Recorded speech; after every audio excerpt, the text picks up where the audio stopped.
venus à être des hommes accomplis. Mais pour faire quoi? À faire de bonnes œuvres. Pas des œuvres que tu peux faire chez toi à la maison, parmi tes voisins. Tu leur donnes de quoi manger. Ce n'est pas de ça qu'il parle ici. Il parle des bonnes œuvres de Dieu. La sanctification, l'adoration, être attaché à la parole de Dieu. C'est de ça que Dieu parle ici. Et ce n'est que la parole de Dieu qui peut nous instruire en cela. Et c'est pourquoi une église dite de Dieu doit avoir pour boussole la parole de Dieu. Alléluia. Sinon, il n'est pas étonnant que Dieu dise que voici les miracles qui accompagneront ceux qui auront cru. Et donc, toi, enfant de Dieu, tu dois savoir qu'enfin qu'un miracle s'accomplit dans ta vie, tu dois croire à la parole de Dieu. Mais tu ne dois pas t'attacher à Dieu seulement pour avoir des miracles. Mais tu dois t'attacher à Dieu pour connaître Dieu et qui va t'amener à bien l'adorer et de marcher dans sa voie. Alléluia. Frères, sœurs, une église selon Dieu est attachée à l'amour fraternel, à la vie communautaire. Une église dite attachée de Dieu. L'église que Jésus-Christ, pour lequel il est mort à la croix, doit s'attacher à l'amour fraternel. Car c'est cet amour que Dieu a manifesté par Jésus. Et c'est pourquoi que nous sommes sauvés aujourd'hui. La Bible dit que Dieu a tant aimé le monde qu'il a donné Jésus-Christ, afin que quiconque croit en lui ait la vie éternelle. C'est par amour que Dieu a donné Jésus pour que nous soyons sauvés.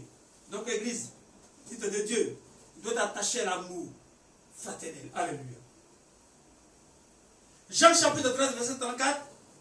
Jésus-Christ, avant qu'il parte à la croix, va donner une recommandation à ses disciples.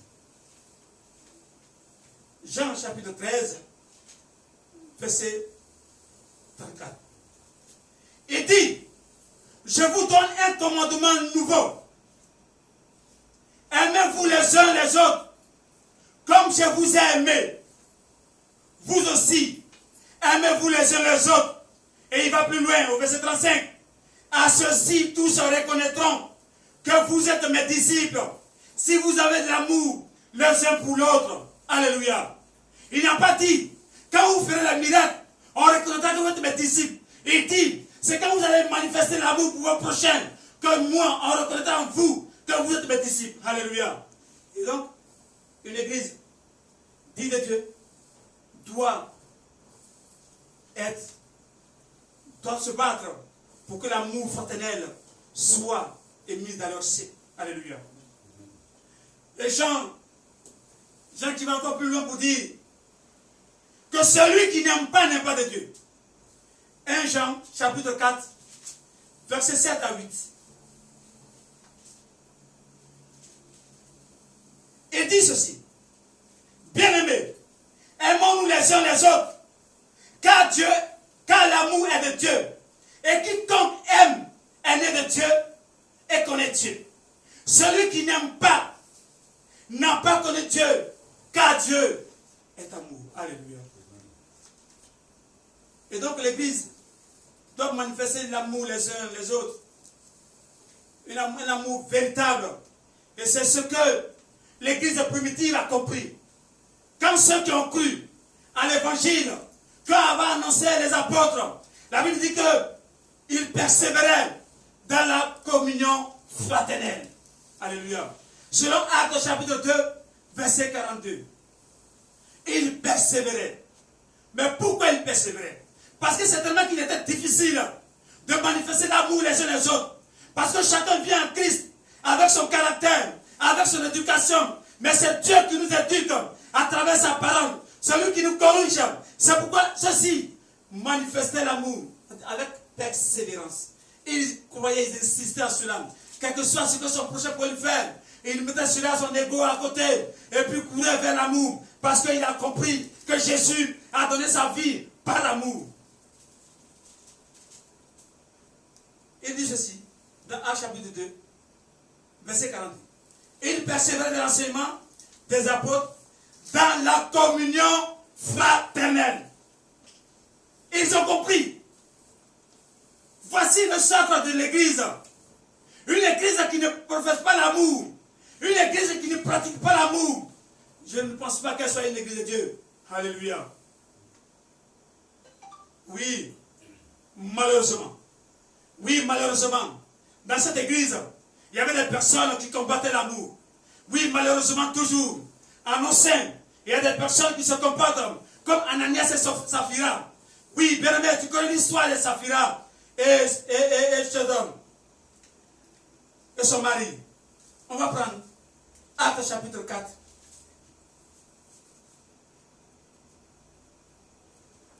Actes chapitre 7 plutôt, verset 1 à 7. Mais un homme nommé Ananias, avec Saphira, sa femme, vendit une propriété et retint une partie du prix. Sa femme le sachant, puis il apporta le reste et le déposa aux pieds des apôtres. Pierre lui dit, Ananias, pourquoi Satan a-t-il rempli ton cœur au point que tu mentes au Seigneur et que tu aies retenu une partie du prix du champ? S'il n'eût pas été vendu, ne te serait pas-il? Et après qu'il ait été vendu, le prix n'est-il pas à ta disposition? Comment as-tu pu mettre dans ton cœur un pareil dessein? Ce n'est pas à les hommes que tu as menti, mais à Dieu. Ananias, attendant ces paroles, tomba et expira. Une grande crainte saisit tous les auteurs. Alléluia. Les jeunes gens s'étaient levés, l'enveloppaient, l'emportèrent et l'ensevelirent. Environ 3 heures plus tard, sa femme entra sans savoir ce qui était arrivé. Alléluia. Frère, il y a des personnes qui se comportent comme Ananias. Pas qu'ils vendent des choses, pas qu'ils viennent réduire ce qu'ils devaient donner, mais ils vont dans les foyers, ils vont dans les maisons pour dénigrer le projet de la communion fraternelle. Quand on met une action sociale sur pied dans des communautés, il y a des Saphira, il y a des Ananias parmi nous qui vont pour combattre ce ministère. Alléluia. Faisons très attention, bien-aimés. Il est important de faire très attention. Et quand là où tu es, si tu penses que tu te retrouves dans cette étrange personne, répands-toi maintenant et quitte ce lieu-là et prends part à ceux qui ont persévéré dans l'enseignement, qui ont persévéré dans la communion fraternelle. Et l'église primitive, la persévérance de la communion fraternelle a réjailli sur eux. Parce que quand tu prends Actes chapitre 4, verset 32 à 37, la Bible dit la multitude de ceux qui avaient cru étaient d'un cœur et d'une âme. Lui ne disait que ses biens lui appartenaient en propre, mais tous étaient communs entre eux. Les apôtres rendaient avec beaucoup de force témoignage de la résurrection de Jésus-Christ. Et une grâce reposait sur eux tous. Car il n'y avait parmi eux aucun indigent. Tous ceux qui possédaient des champs ou des maisons les vendaient, apportaient le prix de ce qu'ils avaient vendu et le déposaient aux pieds des apôtres. Et l'on faisait des distributions à chacun selon qu'il en avait besoin. Alléluia. C'est en cela que l'Église bat. Pour mettre des structures sur pied, afin de conjuguer la communion fraternelle.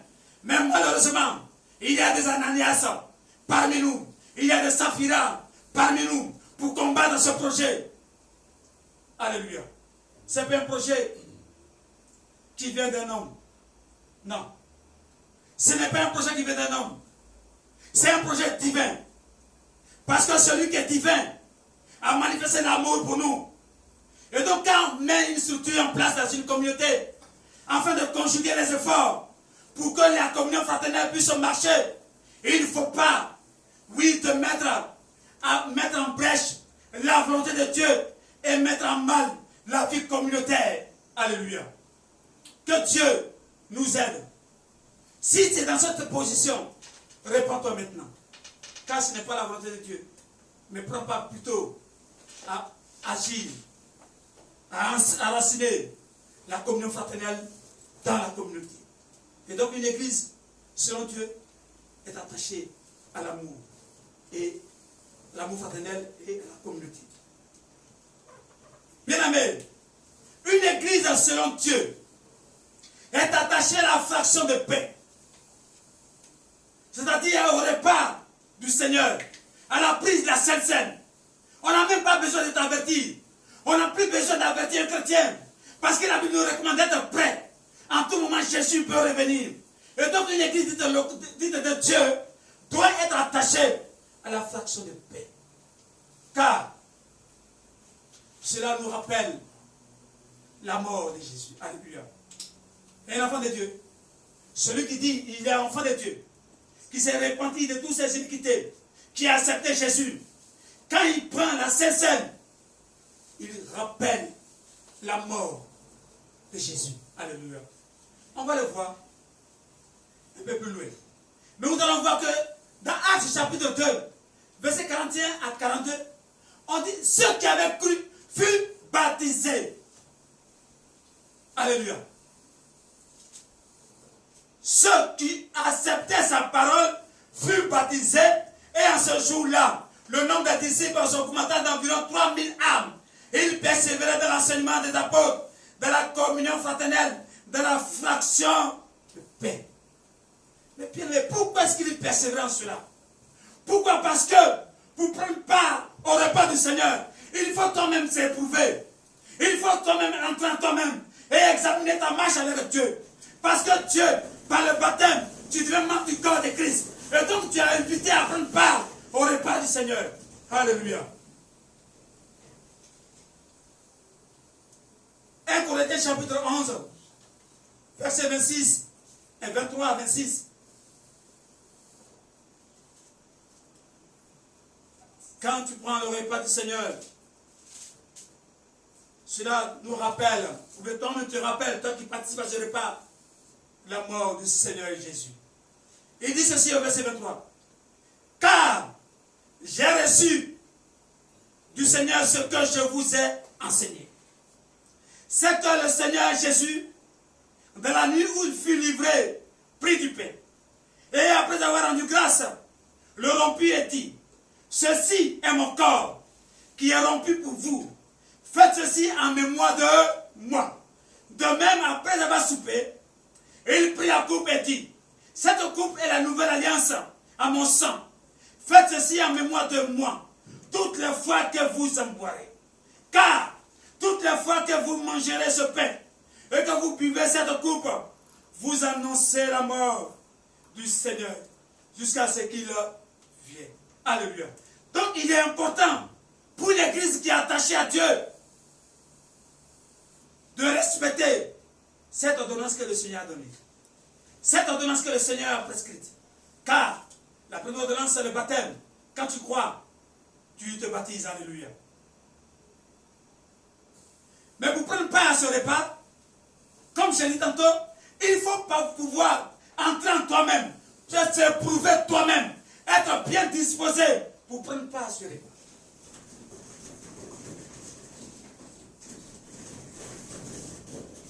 Nous sommes appelés, bien-aimés, à nous éprouver soi-même pour prendre part à ce repas. 1 Corinthiens chapitre 11, verset 17 nous le dit. Il dit, c'est pourquoi celui qui mangera le pain ou boira la coupe du Seigneur indignement sera coupable envers le corps et le sang du Seigneur. Alléluia. Comme pas d'indignement, c'est-à-dire que tu n'es pas propre à le prendre. Tu n'es pas digne à prendre ce repas. Mais qu'est-ce qui te rend indigne? C'est ta vie de péché. C'est pourquoi tu rentres en toi-même et tu te sanctifies. Mais il n'est pas bon seulement de se sanctifier quand on vient au repas du Seigneur. Il est bon de te sanctifier pendant toute ta marche sur la terre. De marcher dans la sanctification. Car c'est ça seulement qui va permettre que tu aies accès à l'éternité. Alléluia. Que Dieu nous aide. Bien-aimés, une église, selon Dieu, est attachée à la prière communautaire. Une église de Dieu est attachée à la prière communautaire. Et c'est ce que les apôtres ont compris. Ils l'ont bien compris d'ailleurs. Quand nous prenons Actes chapitre 1, avant que Jésus ne soit monté, il va dire à ses disciples, dans Actes chapitre 1, verset 4, ceci. Il dit, comme il se trouvait avec eux, il était encore avec eux, il leur recommanda de ne pas s'éloigner de Jérusalem, mais d'attendre ce que le Père avait promis, ce que je vous ai annoncé, leur dit-il. Il n'a pas parlé à l'individu, il a parlé à tous les disciples. Il dit, restez là pour que ne vous éloignez pas de Jérusalem, afin que la promesse que le Seigneur a faite vienne sur vous. Le Seigneur va se matérialiser, oui, dans le même chapitre, verset 12 à 14, ceci, qui nous dit ceci. On dit, alors, il retournait à Jérusalem, de la montagne appelée des Oliviers, qui est près de Jérusalem, à la distance d'un chemin de sabbat. Quand il fut arrivé, il montait dans la chambre haute, où il se tenait d'ordinaire. C'était Pierre, Jean, Jacques, André, Philippe, Thomas, Barthélemy, Matthieu, Jacques, fils d'Aphné, Simon les Zélotes, et Jude, fils de Jacques. Tout d'un commun accord, persévéraient dans la prière avec les femmes et Marie, mère de Jésus, et avec ses frères. Alléluia. Ils étaient ensemble. Ils étaient ensemble pour vaquer à la prière. Et cela démontre qu'ils avaient une vie communautaire. Et cela, bien aimé, va réjaillir sur eux. Ça va réjaillir sur eux de manière positive. Ça va réjaillir sur eux de manière positive. Dans Actes chapitre 2. La Bible dit, le jour de la Pentecôte, ils étaient tous ensemble dans le même lieu. On n'a pas dit que Pierre était chez lui. On n'a pas dit que Jacques était chez lui. On dit que tous, ils étaient dans le même lieu, ensemble. Et puis tout à coup, il vient du ciel un bruit, comme celui d'un vent impétueux. Et il remplit toute la maison. Et où il était assis, des langues semblables à des langues de feu lui apparu. Oh bien-aimé, il dit séparément. Ils étaient ensemble. La Bible dit, si nous sommes d'accord, si nous sommes deux, qui si nous accordons pour demander quelque chose à notre Père, il nous sera accordé. Alléluia. Et ceux-là, ils ont compris. Ils ont compris que de se mettre ensemble et prier. Et c'est là qu'ils ont reçu l'effusion du Saint-Esprit. Bien mes frères et sœurs, oui, il n'est pas mauvais que tu aies une vie de prière. Mais il est très dangereux que tu évites une vie de prière communautaire. C'est bon de prier à la maison, car Dieu ne dit pas de prier sans cesse. Il est bon de prier chez toi pendant que tu travailles. Il est bon de prier pendant que tu marches. Mais quand ton église lance une prière d'ensemble, il faut venir, car c'est aussi là que Dieu se glorifie. Quand on t'invite à chaque fois, non mais tu sais que moi je suis trop occupé, pasteur. Je prie à la maison. Ce n'est pas de ça qu'il s'agit. On parle d'une vie de prière d'ensemble.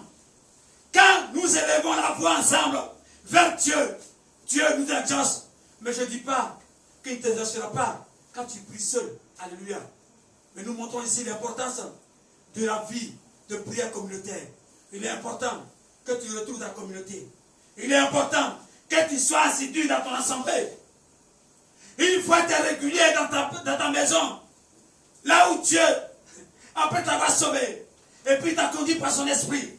Afin que là où vous êtes ensemble, vous puissiez faire les desseins de Dieu.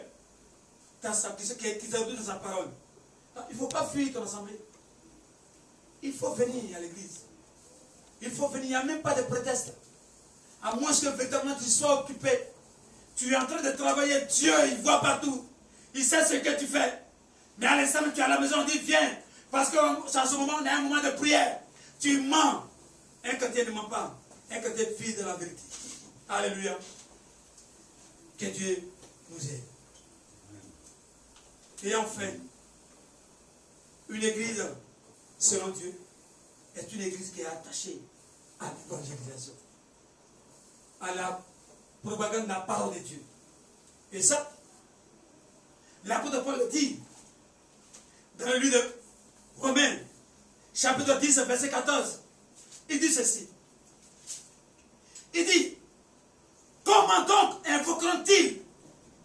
celui en qui ils n'ont pas cru. Et comment croiront-ils en celui dont ils n'ont pas entendu parler? Et comment entendront-ils s'il n'y a personne qui prêche? S'il n'y a personne qui parte annoncer l'évangile? S'il n'y a pas d'église qui annonce l'évangile? Comment les non-croyants puissent entendre la voix de Jésus et puis croire en lui? C'est pourquoi il est important que l'église soit attachée, oui, à l'évangélisation. Que l'église de Dieu soit attachée à l'évangélisation. Et ça, les apôtres l'ont si bien compris. Oui, ils ont compris cela. Oui, parce que il dit ici, dans Actes chapitre 2, verset 37, après avoir entendu ces discours, il eut le cœur vivement touché. Et il dit à Pierre et aux autres apôtres, hommes frères, que ferons-nous? Alléluia. Mais c'est parce que il y a eu une prédication de l'évangile. C'est parce qu'il y a eu une annonce de l'évangile. C'est parce qu'ils ont parlé de Jésus. Et donc ceux-ci qui ont entendu cette parole, la Bible dit, ils ont été touchés par la parole de Dieu. Au point, ils vont se poser la question au prédicateur. Ils disent, mais qu'est-ce qu'on doit faire? Ils vont leur montrer le chemin. Puis elle leur dit, repentez-vous. Et que chacun de vous soit baptisé au nom de Jésus-Christ pour le pardon de vos péchés et vous recevrez le don du Saint-Esprit. Alléluia. Bien-aimés, s'il n'y a personne pour annoncer l'évangile, comment des gens vont croire? Comment ils vont entendre et pour croire?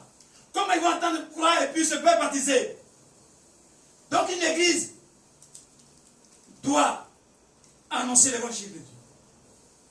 Doit se battre pour que l'évangile touche l'humanité entière. Parce que l'église a pour mission d'annoncer les vertus de Dieu. Il le dit, Pierre le dit, dans 1 Pierre chapitre 2 verset 9. Il dit, vous êtes une race élue. 1 Pierre chapitre 2 verset 9. Voilà. Il dit, vous au contraire, vous êtes une race élue, un sacerdoce royal, une nation sainte, un peuple acquis, afin que vous annoncez les vertus de celui qui vous a appelé des ténèbres à son admirable lumière. Alléluia. Nous sommes élus. Nous avons été choisis. Nous sommes un peuple acquis par le sang de Jésus. Mais pas pour rester à l'église et dormir. Il dit enfin que vous annonciez les vertus de celui qui vous a appelé des ténèbres. Parce que toi et moi, nous étions dans les ténèbres. Il nous a appelés à la lumière. C'est pourquoi, bien aimé, on doit pouvoir annoncer les vertus de Christ. Alléluia. Afin que comme nous aussi sommes sauvés, après avoir cru en Jésus, eux aussi soient sauvés.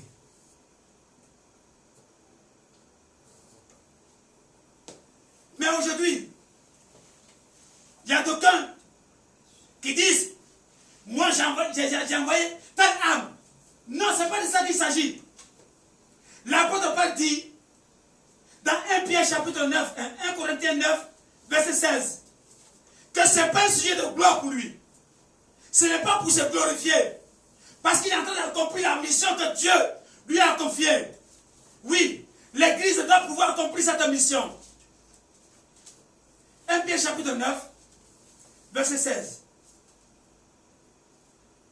Il dit, si j'annonce l'évangile, ce n'est pas pour moi un sujet de gloire, car la nécessité m'en est imposée.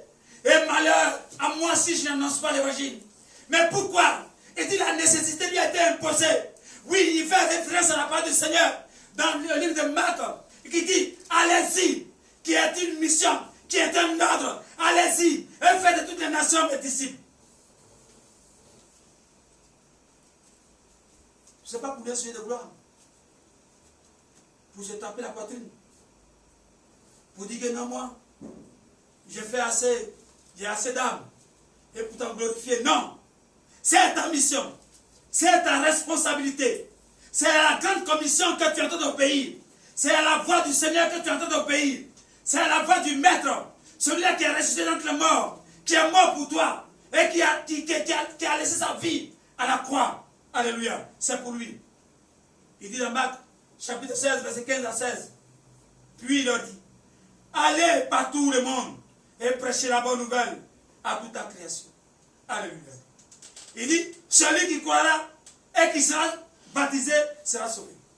Mais celui qui ne croira pas sera condamné. Donc la mission première de l'église, de seulement aller annoncer l'évangile. Ce n'est pas ton problème s'il a cru. Mais c'est Dieu qui agit maintenant dans sa vie. La Bible dit que c'est celui qui va croire, qui sera baptisé et sauvé. Alléluia. Donc notre mission, c'est d'annoncer l'évangile. Que Dieu nous donne la force. Que l'église, selon Dieu, s'attache à ces traits distinctifs. Alléluia. Amen. Que Dieu nous bénisse. Puis bien aimé, pour finir, une église locale doit être attachée à ces traits distinctifs afin de satisfaire aux besoins essentiels des croyants qui sont de connaître Dieu et sa volonté. Oui, bien aimé, que de chercher à satisfaire aux besoins apparents des croyants, qui est de courir après le bien de ce monde au détriment des principes chrétiens. Oui, bien aimé, nous devons tous courir aux besoins essentiels, oui, des croyants. Amener les croyants à connaître Dieu. Et c'est cela qui va leur permettre d'être sauvés et de marcher dans la voie du Seigneur. Que Dieu nous bénisse. Amen. On va prier le Seigneur.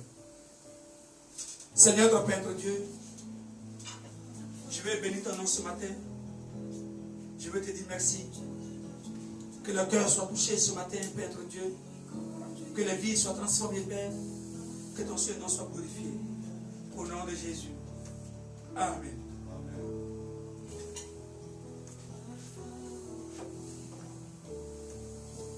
Que le Seigneur bénisse sa parole et que toute la gloire lui revienne.